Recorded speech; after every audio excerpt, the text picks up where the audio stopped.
ಗುರುಗಳಂತೆ ನೀವು ಹೋಗಂತೀರಿ, ನಾವು ಹೋಗ್ತೀವಿ. ಗುರುಗಳು ಸ್ವಲ್ಪ ನಮ್ಮ ಜಾತಿಯವರಾದ್ರೆ ಒಂದಿಟ್ಟು ನಮಗೆ ಚಲೋ ಆಗ್ತೈತಿ. ಬೇರೆ ಜಾತಿ ಗುರುಗಳು ಅದಾರು, ಮತ್ತು ಅಲ್ಲಿ ಹ್ಯಾಂಗೆ ನಾವು ಹೋಗೋನು ಅಂತ. ಇದು ಒಂದು ಭ್ರಮೆ. ನೆನಪಿಟ್ಟುಕೋರಿ, ಗುರುಗಳ ಜಾತಿ ನೋಡುವ ಅವಶ್ಯಕತೆ ಇಲ್ಲ. ಯಾವುದೇ ಜಾತಿ ಅವರ್ಯಾಕಿರುವಲ್ರ, ನನಗೆ ಸರಿಯಾದ ಮಾರ್ಗದರ್ಶನ ಮಾಡುವ ಸಾಮರ್ಥ್ಯ ಇದ್ದರೆ ಸಾಕು. ಗುರುಗಳು ಯಾವ ಜಾತಿ ಅವರೇ ಯಾಕಿರುವಲ್ರ. ಇದಕ್ಕೆ ನಿಮಗೆ ಹೇಳ್ತೀನಿ, ಕಬೀರದಾಸರು, ಸಂತ ಕಬೀರದಾಸರು ಒಂದು ಮಾತನ್ನು ಸಾಧಕರಿಗೆ ಹೇಳ್ತಾರೆ, ಎಚ್ಚರಿಕೆ ಕೊಡ್ತಾರೆ. ಅವರಂತಾರೆ, ಜಾತಿ ನ ಪೂಛೋ ಸಾಧು ಕಿ, ಪೂಛ ಲೀಜಿಯೋ ಜ್ಞಾನ, मोल करो तलवार की, पड़ी रहने दो म्यान. ಎಷ್ಟು ಅದ್ಭುತ ಮಾತು ಬರೀತಾರೆ ಅಂದರೆ, ಜಾತಿನ ಪೂಛೋ ಸಾಧು ಕಿ, ಸಾಧು ಅಂದರೂ ಒಂದೇ, ಗುರು ಅಂದರೂ ಒಂದೇ. ನೀವು ಗುರುಗಳ ಬಳಿಯಲ್ಲಿ ಹೋಗಿ ಗುರುಗಳ ಜಾತಿ ಬಗ್ಗೆ ವಿಚಾರ ಮಾಡಬೇಡ್ರಿ, ಗುರುಗಳ ಜಾತಿ ನೋಡಬೇಡ್ರಿ. ನೀವು ಅಲ್ಲಿ ಹೋಗಿ ಏನು ಕೇಳಬೇಕು ಅಂತಂದರೆ, ಹೇ ಗುರುವೇ, ನಾನು ಯಾರು, ನನ್ನ ಮೂಲ ಸ್ವರೂಪವೇನು, ತನ್ನ ನಿಜ ಸ್ಥಿತಿ ತಾನೇನೆಂದು, ಮುನ್ನಿನ ಪರಿಭವ ಎಂತಾಯಿತೆಂದು, ಇನ್ನಿದು ಪರಿವ ಉಪಾಯಮಿದೆಂದು, ನನ್ನಿಯ ನೆನಗೀಗಳೆ ಪೇಳೆಂದು ಅಂತ ಗುರುಗಳ ಬಳಿಯಲ್ಲಿ ನಾ ಯಾರು, ನನ್ನ ಮೂಲ ಸ್ವರೂಪ ಏನು ಅಂತ ಪ್ರಶ್ನೆ ಮಾಡಬೇಕೇ ಹೊರತು, ಗುರುಗಳೇ ನಿಮ್ಮ ಜಾತಿ ಯಾವುದು, ನೀವು ಯಾರ ಪೈಕಿ ಅಂತ ಕೇಳುವುದಲ್ಲ. ಗುರುಗಳು ಯಾವ ಜಾತಿ ಅವರ್ಯಾಕಿರುವಲ್ರ, ನಮ್ಮನ್ನು ಉದ್ಧಾರ ಮಾಡಿದರೆ ಸಾಕು ಅನ್ನೋ ಭಾವ ಇರಬೇಕು. ಈಗ ನಮಗೆ ಯಾವುದಾದ್ರೂ ಒಂದು ಕಾಯಿಲೆ ರೋಗ ಬಂದಾಗ ನಾವು ಡಾಕ್ಟರ್ ಅಂತಕ್ಕೆ ಹೋಗ್ತೀವಿ. ಏನು ಡಾಕ್ಟರ್ ಜಾತಿ ನೋಡೇ ಹೋಗ್ತೀವಿ ನಾವು. ಡಾಕ್ಟರ್ ಶಾಣ್ಯಾರದಾರು ಇಲ್ಲೋ ಜಾಣರದಾರು ಇಲ್ಲೋ ಅನ್ನೋದನ್ನು ನೋಡ್ತೀವಿ ಹೊರತು ಡಾಕ್ಟರ್ ಜಾತಿ ನೋಡಂಗಿಲ್ಲ.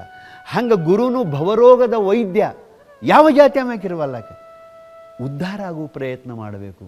ಈ ದೇಹ ಯಾವಾಗ ಹೋಗ್ತಿದ್ದೋ ಗೊತ್ತಿಲ್ಲ ಅನ್ನುವಂಥ ಭಾವ ನಾವೆಲ್ಲ ನೆನಪಿನಲ್ಲಿಟ್ಕೋಬೇಕು ಅನ್ನೋದು ಒಂದು.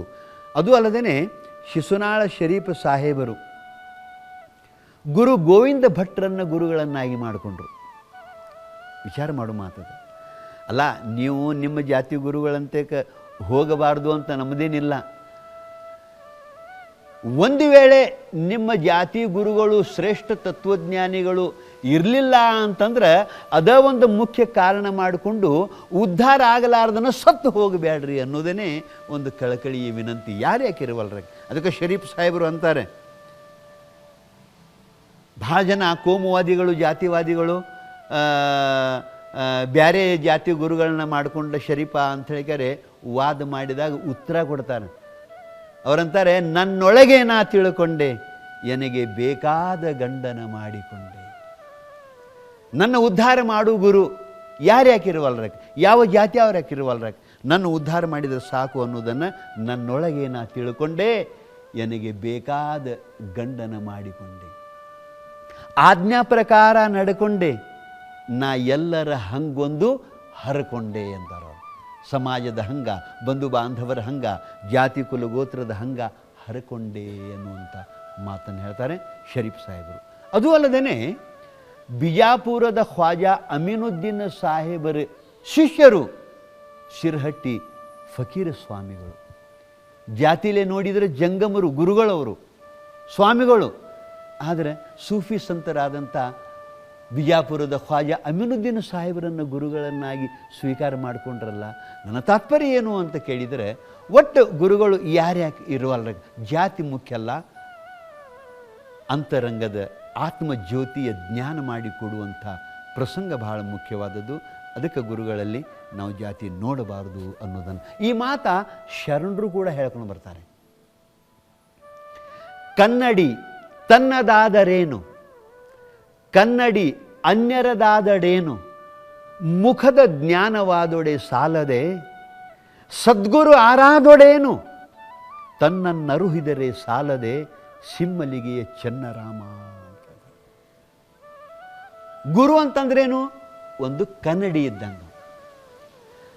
ನಮ್ಮ ಮುಖವನ್ನು ನಮಗೆ ಹೆಂಗೆ ಯಥಾರ್ಥವಾಗಿ ತೋರಿಸಿಕೊಡ್ತದನೋ ಕನ್ನಡಿ, ಹಂಗೆ ಈ ಜೀವಾತ್ಮನ ಮೂಲ ಸ್ವರೂಪ ಯಾವುದು ಅನ್ನೋದನ್ನು ತಿಳಿಸಿಕೊಡುವಂಥ ಕಾರ್ಯ ಗುರು ಮಾಡ್ತಾನೆ. ಗುರು ಒಂದು ಕನ್ನಡಿ ಇದ್ದಂಗೆ. ಅದಕ್ಕೆ ಅವ್ರಂತಾರೆ ಕನ್ನಡಿ ತನ್ನದಾದರೇನು ಅನ್ಯರದಾದರೇನು. ಈಗ ನನಗೆ ನನ್ನ ಮುಖ ನೋಡ್ಕೋಬೇಕಾಗೈತಿ. ಕನ್ನಡಿ ಇದ್ದಿದ್ದಿಲ್ಲ ಅಂತಂದ್ರೆ ನನ್ನ ಮುಖ ಇದ್ದರೂ ಮುಖದ ಜ್ಞಾನ ಮಾಡ್ಕೊಳಕ್ಕಾಗಂಗಿಲ್ಲ. ಮುಖ ಐತಿ ಖರೆ ನನ್ನ ಮುಖ ಹೆಂಗೈತಿ ಅನ್ನೋದನ್ನು ನಾನು ನೋಡಬೇಕಂತನು ಅಂತಂದ್ರೆ ಅದಕ್ಕೆ ಕನ್ನಡಿನ ಬೇಕು. ಹಂಗಾರೆ ಕನ್ನಡಿ ನಮ್ಮ ಜಾತಿಯವ್ರ ಮನೆಯಾಗಿಂದ ಕನ್ನಡಿ ಇದ್ದರೂ ಅದು ಮುಖ ತೋರ್ಸತತಿ, ಬೇರೆ ಜಾತಿಯವ್ರ ಮನೆಯಾಗಿನ ಕನ್ನಡಿ ಇದ್ದರೂ ಅದು ನಮಗೆ ನಮ್ಮ ಮುಖ ತೋರ್ಸತತಿ. ಹೆಂಗೋ ಸದ್ಗುರು ನಮ್ಮ ಮೂಲ ಸ್ವರೂಪವನ್ನು ತಿಳಿಸಿಕೊಡುವಂಥ ಸದ್ಗುರು ಆರಾದೊಡೇನು, ಯಾರಿದ್ದರೇನು, ತನ್ನ ನರುಹಿದರೆ ಸಾಲದೆ ನಿನಗೆ ನಿನ್ನ ಮೂಲ ಸ್ವರೂಪ ಸಚ್ಚಿದಾನಂದ ನಿತ್ಯ ಪರಿಪೂರ್ಣವಾದದ್ದು ಅಂತ ತಿಳಿಸಿಕೊಟ್ಟರೆ ಸಾಲದೆ ಸಿಮ್ಮಲ್ಲಿಗೆ ಚೆನ್ನರಾಮ ಅಂತ ಶರಣರು ಹೇಳ್ಕೊಂಡು ಬರ್ತಾರೆ. ಗುರುಗಳಲ್ಲಿ ಜಾತಿ ನೋಡಬೇಡ ಅನ್ನುವಂಥ ಸಂದೇಶ. ಅದು ಅಲ್ಲದೇ ಸರ್ವಜ್ಞ ಮೂರ್ತಿ ಒಂದು ಉದಾಹರಣೆ ಕೊಡುವುದರ ಜೊತೆಗೆ ಈ ಜಾತಿ ಭ್ರಮೆಯನ್ನು ಬಿಡಿಸಿಬಿಡ್ತಾರೆ. ಅವ್ರು ಹೇಳ್ತಾರೆ, ಊರಿಂಗೆ ದಾರಿಯನು ಆರು ತೋರಿದಡೇನು, ಊರಿಂಗೆ ದಾರಿಯನು ಆರು ತೋರಿದಡೇನು, ಸಾರಾಯದ ನಿಜವ ತೋರುವ ಗುರು ಆರಾದಡೇನು ಸರ್ವಜ್ಞ ಅಂತ. ಈಗ ನಾವು ಒಂದು ಊರಿಗೆ ನಡ್ಕೋತ ಹೋಗಾಕತ್ತೀವಿ ಅಂತ ತಿಳ್ಕೊರಿ. 4 ದಾರಿಗಳು ಕೂಡಿದಂಥ ಒಂದು ಕ್ರಾಸ್ ಬಂತು. ಆವಾಗ ನಾವು ಹೋಗಬೇಕಾದ ಊರ ದಾರಿ ಈ 4ರ ಮಧ್ಯದೊಳಗೆ ಯಾವುದು ಅನ್ನೋದು ನಮಗೆ ಗೊತ್ತಾಗವಲ್ತು. ಆವಾಗ ನಾವು ಬಲ್ಲವ್ರನ್ನ ಯಾರನ್ನಾರ ಕೇಳಿ ಹೋಗಬೇಕಲ್ಲ. ಆವಾಗ ನಾವು ಜಾತಿ ಅಭಿಮಾನ ಉಳ್ಳವರಾಗಿ ನಮ್ಮ ಜಾತಿ ಮನುಷ್ಯ ಬಂದು ಹೇಳಿದಾಗನ ನಾವು ಕೇಳ್ಕೊಂಡು ಮುಂದೆ ಹೋಗವರು ಅಂತ ಆ ಕ್ರಾಸದೊಳಗೆ 2 ದಿವ್ಸ ಕುಂಡ್ರೋದೈತ್ರಿ. 2 ದಿವ್ಸ ಕುಂಡ್ರೋದು ನಾವು ಅಲ್ಲಿ. ಯಾರು ಯಾಕಿರುವಲ್ರಕ್ಕ? ನಾ ಹೋಗಬೇಕಾದ ಊರ ದಾರಿ ಬಲ್ಲವರಿದ್ದರೆ ಸಾಕು. ಕೇಳಿಕೊಂಡು ಹೊತ್ತು ಮುಳುಗೋದ್ರೊಳಗೆ ಸೂರ್ಯ ಅಸ್ತ ಆಗೋದ್ರೊಳಗೆ ಊರು ಮುಟ್ಟುವ ಪ್ರಯತ್ನ ನಾವು ಮಾಡಬೇಕು. ನಾವೆಲ್ಲರೂ ಮುಮುಕ್ಷುಗಳು, ಮೋಕ್ಷ ಅನ್ನುವಂಥ ಊರಿಗೆ ಹೊರಟವರು, ಭಗವತ್ ಸಾಕ್ಷಾತ್ಕಾರ ಮಾಡಿಕೊಳ್ಳಲಿಕ್ಕೆ ನಾವು ಹೊರಟವರು. ಆ ದಾರಿ ನಮಗೆ ಗೊತ್ತಿಲ್ಲ. ಆ ದಾರಿ ಯಾರ್ಯಾಕೆ ತೋರಿಸುವಲ್ರಕ್ಕೆ? ಆ ದಾರಿ ಬಲ್ಲವರಿದ್ದರೆ ಸಾಕಲ್ಲ. ಮೋಕ್ಷದ ದಾರಿ ನನಗೆ ಬೇಕಾಗೈತಿ, ಭಗವತ್ ಸಾಕ್ಷಾತ್ಕಾರದ ದಾರಿ ನನಗೆ ಬೇಕಾಗೈತಿ, ಆ ಸಾಧನೆ ನನಗೆ ಬೇಕಾಗೈತಿ. ಆ ಸಾಧನೆಯನ್ನು ಹೇಳಿಕೊಡುವಂಥ ಗುರು ಯಾವ ಜಾತಿ ಅವ್ರ್ಯಾಕಿರುವಲ್ರಕ್ಕೆ? ನಮಗೆ ಹೇಳಿಕೊಟ್ರೆ ಸಾಕಲ್ಲ. ಈ ಶರೀರ ಬಿದ್ದು ಹೋಗೋದ್ರೊಳಗೆ, ನನ್ನ ಆಯುಷ್ಯ ಮುಗಿದು ಹೋಗೋದ್ರೊಳಗೆ ನಾನು ಮೋಕ್ಷ ಅನ್ನುವಂಥ ಊರಿಗೆ ಮುಟ್ಟಬೇಕು, ಪರಮಧಾಮವನ್ನು ಸೇರಬೇಕು. ಆ ದಾರಿ ತೋರಿಸೋವನಿಗೆ ಗುರು. ಅವ ಯಾಕೆ ಇರುವಲ್ಲಕ್ಕೆ, ಯಾವ ಜಾತಿ ಅವ ಯಾಕೆ ಇರುವಲ್ಲಕ್ಕೆ? ಬಲ್ಲವಿದ್ರೆ ಸಾಕು ಅನ್ನೋದನ್ನು ಶರೀಫ್ ಸಾಹೇಬರು ತಿಳ್ಕೊಂಡಿದ್ರು. ಅದಕ್ಕೆ ಅವರಂದರು, ನನ್ನೊಳಗೆ ನಾ ತಿಳ್ಕೊಂಡೆ, ನನಗೆ ಬೇಕಾದ ಗಂಡನ ಮಾಡಿಕೊಂಡೆ ಅನ್ನುವಂಥ ಮಾತನ್ನು ಹೇಳ್ತಾರೆ. ಇಷ್ಟು ಹೇಳೋಕ್ಕಾಗಲಿ ಭಾಳ ಜನ ನಿಂದ ಮಾಡಿದ ಸಂದರ್ಭದೊಳಗೆ ಇನ್ನೊಂದು ಮಾತು ಬರೀತಾರೆ. ಏಯ್, ಸದ್ಗುರು ಸಾಕಿದ ಮದ್ದಾನೆ ಬರುತ್ತಿದೆ, ಎದ್ದು ಹೋಗಿರಿ ಇದ್ದ ನಿಂದಕರೆಲ್ಲ ಅಂಥೇಳಿ ಜಾಡಿಸಿದರು. ಆದ್ದರಿಂದ ಎನ್ನ ಆತ್ಮೀಯ ಬಂಧುಗಳೇ, ಅವರಂಗೆ ನಮಗೆ ನಡ್ಕೊಳ್ಳೋಕೆ ಆಗಲಿಲ್ಲ ಅಂತಂದರು. ಒಟ್ಟು ಗುರುವಿನ ಅವಶ್ಯಕತೆ ಅತಿ ಅನ್ನೋದನ್ನು ನಾವು ತಿಳ್ಕೊಂಡ್ರೆ ಸಾಕು. ಅದು ತತ್ವಜ್ಞಾನಿಯಾದಂಥ ಗುರು ಇರಬೇಕೇ ಹೊರತು ಬರೇ ಗುರು ಅಂತ ಕರೆಸಿಕೊಳ್ಳೋರು ಇರಬಾರದು. ಗುರು ಅಂತಂದರೆ ಸಮರ್ಥನಿರಬೇಕು. ಶರಣಾಗತನಾದ ಶಿಷ್ಯಂಗೆ ಮರಳಿ ಸಂಶಯವಮ್ಮ ಅಂಕುರಿಸದಂತೆ ತತ್ವೋಪದೇಶವಮ್ಮ ಗೈದು ಅಜ್ಞಾನವಂ ಪರಿಹರಿಸುವಾತನೇ ಸದ್ಗುರುವಕ್ಕು ಅಂತ ಶ್ರೀಮನ್ ನಿಜಗುಣ ಶಿವಯೋಗಿಗಳು ಹೇಳ್ತಾರೆ. ಉದ್ಧರಿಸು ತಂದೆ ಅಂತ ಬಂದಂಥ ಶಿಷ್ಯನಿಗೆ ಪುನಃ ಸಂಶಯ ಬರದಂತೆ ತತ್ವದ ಉಪದೇಶವನ್ನು ಮಾಡಿ ಅವನ ಅಜ್ಞಾನವನ್ನು, ಅವನ ಭ್ರಮೆಯನ್ನು ಎಲ್ಲ ಬಿಡಿಸಿ ಪರಮ ಶಾಂತಿಯನ್ನು ಒದಗಿಸಿಕೊಡುವಂಥ ಗುರು ಯಾವದಾನೋ ಅವನಿಗೆ ಸದ್ಗುರು ಅನ್ನಬೇಕು, ಸದ್ಗುರು ಅನ್ನಬೇಕು ಅಂಥೇಳಿ ಹೇಳ್ಕೊಂಡು ಬರ್ತಾರೆ. ಆದ್ದರಿಂದ ಗುರುವಿನ ಅವಶ್ಯಕತೆ ನಮ್ಮೆಲ್ಲರಿಗೆ ಅತಿ ಅನ್ನೋದನ್ನು ತಿಳ್ಕೊಂಡು ನಾವು ನೀವು ಎಲ್ಲರೂ ಶ್ರೇಷ್ಠ ತತ್ವಜ್ಞಾನಿಯಾದಂಥ ಗುರುವಿನ ಬಳಿಯಲ್ಲಿ ಹೋಗಬೇಕು. ಇಲ್ಲಿ ಜಾತಿ ಮುಖ್ಯ ಅಲ್ಲ, ಇಲ್ಲಿ ಜಾತಿ ಮುಖ್ಯ ಅಲ್ಲ. ಎಲ್ಲ ಸಿದ್ಧಾಂತಗಳು ಒಂದು ನಿಯಮವನ್ನು ಹೇಳ್ಕೊಂಡು ಬರ್ತಾವೆ, ಗುರು ಹೆಂಗಿರಬೇಕು ಅನ್ನೋದ್ರ ಬಗ್ಗೆ. ಈಗ ವೇದಾಂತ ಸಿದ್ಧಾಂತ ನೀವು ನೋಡಿದ್ರಿ ಅಂತಂದರೆ ಅಲ್ಲೇನು ಹೇಳ್ತಾರೆ, ಶ್ರೋತ್ರಿಯ ಬ್ರಹ್ಮನಿಷ್ಠನಿರಬೇಕು ಗುರು ಅಂತಾರೆ. ಇದೇ ಜಾತಿ ಇರಬೇಕಂತ ಬರ್ದಿಲ್ಲ ಅಲ್ಲೇ. ಗುರು ಎಂಥವಿರಬೇಕಂದ್ರೆ ಶ್ರೋತ್ರಿಯನು ಬ್ರಹ್ಮನಿಷ್ಠನೂ ಇರಬೇಕು ಅಂತ ವೇದಾಂತ ಸಿದ್ಧಾಂತ ಹೇಳ್ತದೆ. ಅಂದ್ರೇನು? ಶ್ರೋತ್ರಿಯನು ಅಂತಂದರೆ ಎಲ್ಲ ವೇದೋಪನಿಷತ್ತುಗಳ ಶ್ರುತಿಗಳ ಸಾರವನ್ನು ತಿಳಿದವನಿರಬೇಕು ಅನ್ನೋದು ಒಂದು ಅರ್ಥ. ಶ್ರೋತೃಗಳ ಸಂಶಯ ಪರಿಹಾರ ಆಗುವಂತೆ ತತ್ವೋಪದೇಶವನ್ನು ಮಾಡುವಂಥವನಿರಬೇಕು ಅನ್ನೋದು ಒಂದು ಅರ್ಥ ಶ್ರೋತ್ರಿಯ. ಬ್ರಹ್ಮನಿಷ್ಠ ಅಂತಂದರೆ ತಾನು ಬ್ರಹ್ಮ ಸ್ವರೂಪವನ್ನು ತಿಳ್ಕೊಂಡು ಆ ಸ್ಥಿತಿ ಒಳಗನ್ನು ಉಳ್ಕೊಂಡವನಾಗಿರಬೇಕು, ಬ್ರಹ್ಮನಿಷ್ಠನಾಗಿರಬೇಕು ಅಂತ ಹೇಳ್ತದೆ. ಅಲ್ಲಿ ಜಾತಿ ಹೇಳಲಿಲ್ಲ. ಇನ್ನು ನಮ್ಮ ಶರಣ ಸಿದ್ಧಾಂತವನ್ನು, ವೀರಶೈವ ಸಿದ್ಧಾಂತವನ್ನು ನೋಡಿದ್ರಿ ಅಂತಂದ್ರೆ ಅಲ್ಲೇ ಷಟ್ ಸ್ಥಳ ಬ್ರಹ್ಮಿಯಾಗಿ ಇರಬೇಕು ಅಂತ ನೇಮದ ಗುರು. ಭಕ್ತ, ಮಹೇಶ, ಪ್ರಸಾದಿ, ಪ್ರಾಣಲಿಂಗಿ, ಶರಣ, ಐಕ್ಯ ಅನ್ನುವಂಥ ಷಟ್ ಸ್ಥಳಗಳದಾವು. ಆ 6 ಸ್ಥಳಗಳನ್ನು ಆರೋಹಣ ಮಾಡಿ ಬ್ರಹ್ಮಸ್ಥಿತಿಯನ್ನು ಪಡ್ಕೊಂಡು ಬ್ರಹ್ಮಾನಂದದಲ್ಲಿ ಇದ್ದವನಿರಬೇಕು ಅಂತ ಹೇಳ್ತದೆ. ಷಟ್ ಸ್ಥಳ ಬ್ರಹ್ಮಿಯಾಗಿರಬೇಕು ಅಂತ ಹೇಳ್ತದೆ. ಅಲ್ಲೂ ಜಾತಿ ಹೇಳಲಿಲ್ಲ. ಇನ್ನು ನೀವು ಇಸ್ಲಾಂ ಧರ್ಮವನ್ನು ಅವಲೋಕನ ಮಾಡಿದ್ರಿ ಅಂತಂದ್ರೆ ಅಲ್ಲಿ ಕಾಮಿಲ್ ಮುರ್ಷದ್ ಅಂತಾರೆ, ಮುಕಮ್ಮಿಲ್ ಮುರ್ಷದ್ ಅಂತಾರೆ. ಕುರ್ಆನ್ ಹದೀಸ್ಗಳನ್ನು ಚೆನ್ನಾಗಿ ತಿಳ್ಕೊಂಡು ನಾವು ಇರಬೇಕು. ಶರಿಯತ್, ತರೀಖತ್, ಮಾರಿಫತ್, ಹಕೀಕತ್ ಅನ್ನುವಂಥ 4 ಸ್ಥಳಗಳನ್ನು ಆರೋಹಣ ಮಾಡಿ ಅಲ್ಲಾಹನ ಸಾಕ್ಷಾತ್ಕಾರ ಮಾಡಿಕೊಂಡು ಅವನಿರಬೇಕು ಅನ್ನೋದಕ್ಕೆ ಕಾಮಿಲ್ ಮುರ್ಷದ್ ಅಂತ ಇರಬೇಕು. ಅಲ್ಲಿ ಜಾತಿ ಹೇಳಿಲ್ಲ. ಅಲ್ಲೇ ನೀವು ಯಾವ ಸಿದ್ಧಾಂತವನ್ನು ನೋಡಿದರೂ ಕೂಡ ಒಬ್ಬ ತತ್ವಜ್ಞಾನಿ, ಬಲ್ಲವ, ಅನುಭಾವಿ ಇರಬೇಕಂತಲೇ ಹೇಳ್ಯಾರೇ ಹೊರತು ಇಂಥ ಜಾತಿಯವನ್ನೇ ಇರಬೇಕಂತ ಹೇಳಿಲ್ಲ. ಆದ್ದರಿಂದ ಎನ್ನ ಆತ್ಮೀಯ ಬಂಧುಗಳೇ, ಜಾತಿ ಭ್ರಮೆಯನ್ನು ಬಿಡೋಣ. ತತ್ವಜ್ಞಾನಿ ಆದಂಥ ಗುರುಗಳನ್ನು ಶೋಧ ಮಾಡೋಣ. ಅವರ ಅನುಗ್ರಹವನ್ನು ಪಡ್ಕೊಂಡು ನಮ್ಮ ಆಯುಷ್ಯ ಮುಗಿದರೊಳಗಾಗಿ ಭಗವತ್ ಸಾಕ್ಷಾತ್ಕಾರ ಮಾಡಿಕೊಂಡು ಧನ್ಯರಾಗೋಣ. ಕನ್ನಡ ನಾಡಿನ ಶ್ರೇಷ್ಠ ತತ್ವಜ್ಞಾನಿಗಳಾದಂಥ ಶ್ರೀಮನ್ ನಿಜಗುಣ ಶಿವಯೋಗಿಗಳು ಕೂಡ ತಮ್ಮ ಒಂದು ಗ್ರಂಥದಲ್ಲಿ ಬರೀತಾರೆ ಗುರುವಿನ ಲಕ್ಷಣಗಳನ್ನು. ಗುರು ಹೆಂಗಿರಬೇಕು ಅಂತ ಕೇಳಿದರೆ ಕರುಣೆ, ಸತ್ಕಲೆ, ಶಾಸ್ತ್ರ ಪರಿಣತೆ, ನಿರಾಸೆ, ಸೌಂದರ್ಯತೆ, ಸುಮುಖತ್ವ, ಸುಗುಣ, ಸುಜ್ಞಾನಗಳಿರಲವನೇ ಸೇವ್ಯ ಗುರುವಕ್ಕೂ ಅಂತ ಹೇಳಿದ್ದಾರೆ ಹೊರತು ಅಲ್ಲೂ ಕೂಡ ಜಾತಿಯ ನೆನಪು ಮಾಡಿಲ್ಲ. ಗುರುಗಳಲ್ಲಿ ಏನಿರಬೇಕು ಅಂತ ಕೇಳಿದರೆ ಮೊಟ್ಟ ಮೊದಲಿಗೆ ಹೇಳ್ತಾರೆ ಕರುಣೆ. ಕರುಣೆ ಅಂತಂದರೆ ದಯ, ಕರುಣೆ.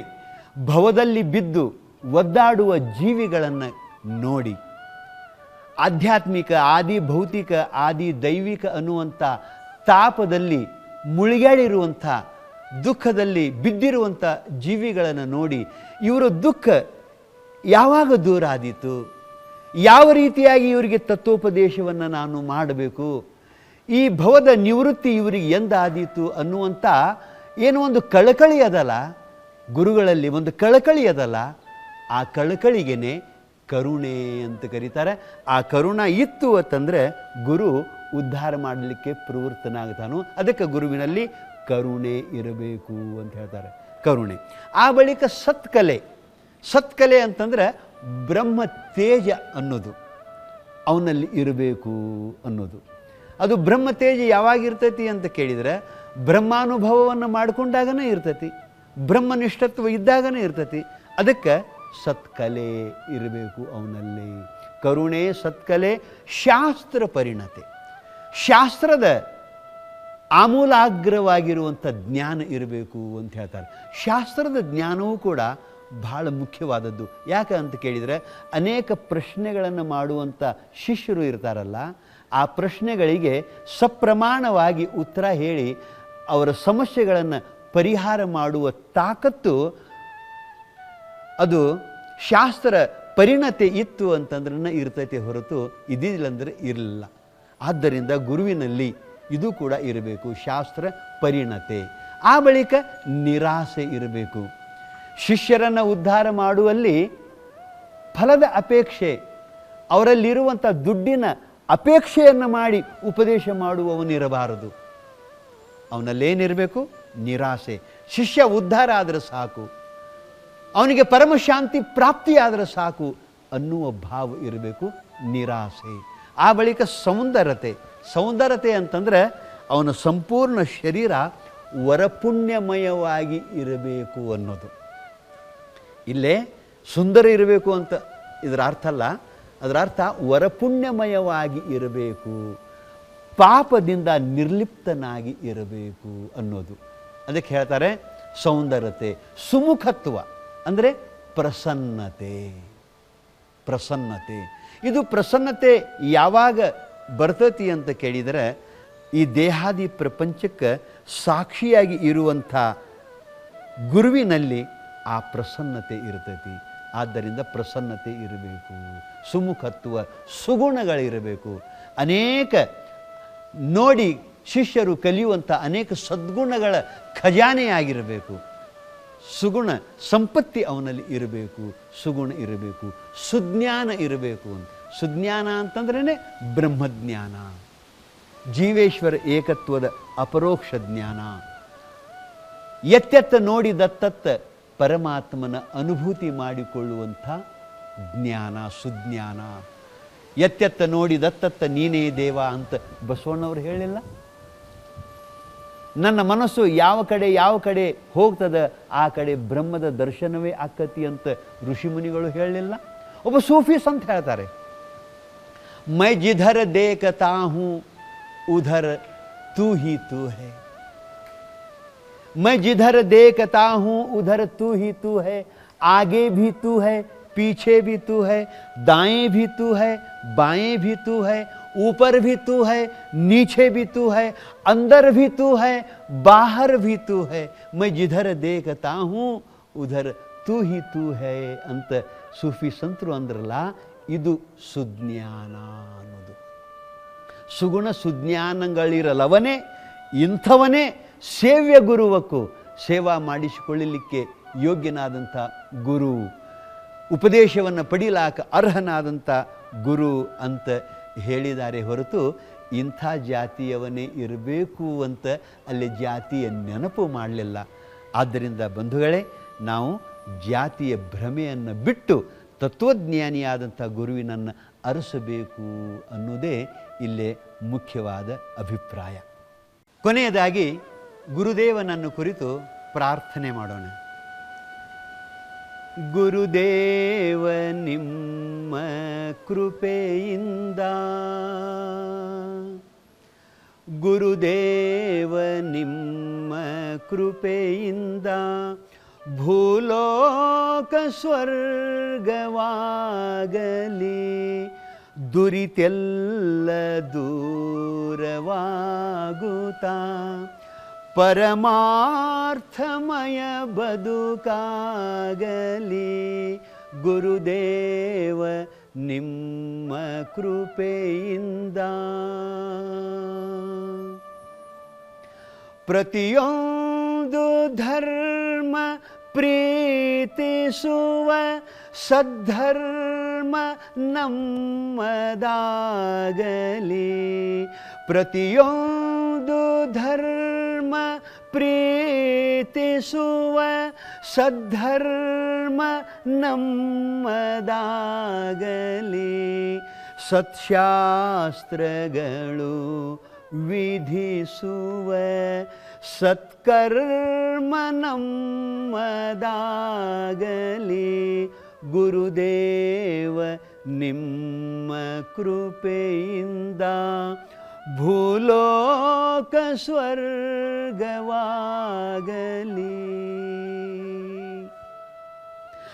ತನು ಪುಣ್ಯ ಕ್ಷೇತ್ರವಾಗಲಿ, ಮನದೇವ ಮಂದಿರಾಗಲಿ. ತನು ಪುಣ್ಯ ಕ್ಷೇತ್ರವಾಗಲಿ, ಮನದೇವ ಮಂದಿರಾಗಲಿ.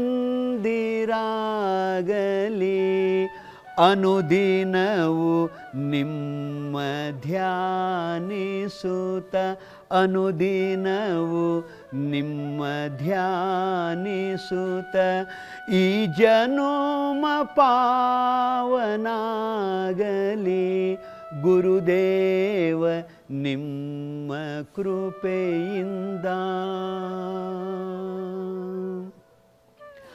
ಅಧ್ಯಾತ್ಮ ಶಕ್ತಿ ಬೆಳೆಯಲಿ ಅಜ್ಞಾನ ದೂರವಾಗಲಿ. ಅಧ್ಯಾತ್ಮ ಶಕ್ತಿ ಬೆಳೆಯಲಿ ಅಜ್ಞಾನ ದೂರವಾಗಲಿ. ಅವ್ಯಕ್ತನಾದ ಬಸವನು ಅವ್ಯಕ್ತನಾದ ಬ್ರಹ್ಮನು ಕಣ ಕಣಗಳಲ್ಲಿ ಕಾಣಲಿ ಗುರುದೇವ ನಿಮ್ಮ ಕೃಪೆಯಿಂದ. ಗುರುದೇವ ನಿಮ್ಮ ಕೃಪೆಯಿಂದ ಭೂಲೋಕ ಸ್ವರ್ಗವಾಗಲಿ ದುರಿತೆಲ್ಲ ದೂರವಾಗುತ್ತಾ ಪರಮಾರ್ಥಮಯ ಬದುಕಾಗಲಿ ಗುರುದೇವ ನಿಮ್ಮ ಕೃಪೆಯಿಂದ. ಗುರುದೇವ ನಿಮ್ಮ ಕೃಪೆಯಿಂದ. ಗುರುದೇವ ನಿಮ್ಮ ಕೃಪೆಯಿಂದ ಭೂಲೋಕ ಸ್ವರ್ಗವಾಗಲಿ.